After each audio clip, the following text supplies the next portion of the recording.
लेकिन इस वक्त जो हुकूमत मुल्क के ऊपर राज कर रही है, उन्होंने अवाम को ज़हीर-अंदोज़ों के हवाले किया है, उन्होंने अवाम को दहशतगर्दों के हवाले किया है। रेट ऑफ द गवर्नमेंट नजर नहीं आ रही, मार्केट के ऊपर हुकूमत की कोई गिरफ्त नजर नहीं आ रही।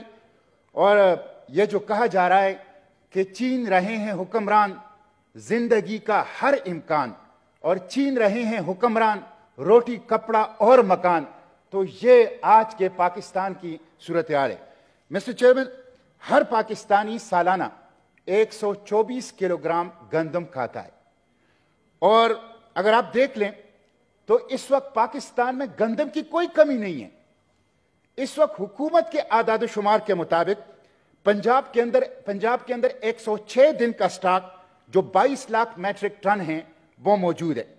सिंध के अंदर 98 दिन का स्टॉक जो 8 लाख से ज्यादा मैट्रिक टन है वो मौजूद है, और खैबर पुख्तनख्वा के अंदर 152 दिन का स्टॉक जो 6 लाख से ज्यादा मैट्रिक टन है वो मौजूद है। जब गंदम मौजूद है तो फिर ये आटे की कीमत क्यों बढ़ रही है? 20 केजी आटे की तेले की कीमत इस वक्त खैबर पुख्तनख्वा में 3000 रुपए पर है। मिस्टर चेयरमैन, ये मैं आपको दिखाना चाहता हूं, ये रोटी है, मैं आपकी तवज्जो चाहता हूं मिस्टर चेयरमैन। ये रोटी 20 रुपए की पेशावर के अंदर मिल रही है। 20 रुपए की ये छोटी सी रोटी, औसत हर पाकिस्तानी फैमिली की तादाद 6 है। अगर एक रोटी सुबह दोपहर और शाम को एक घर खाए तो ये 18 रोटियां, मिस्टर चेयरमैन, 9 करोड़ लोग खत गुर्बत से नीचे हैं। 200-300 रुपए उनकी रोजाना आमदन है।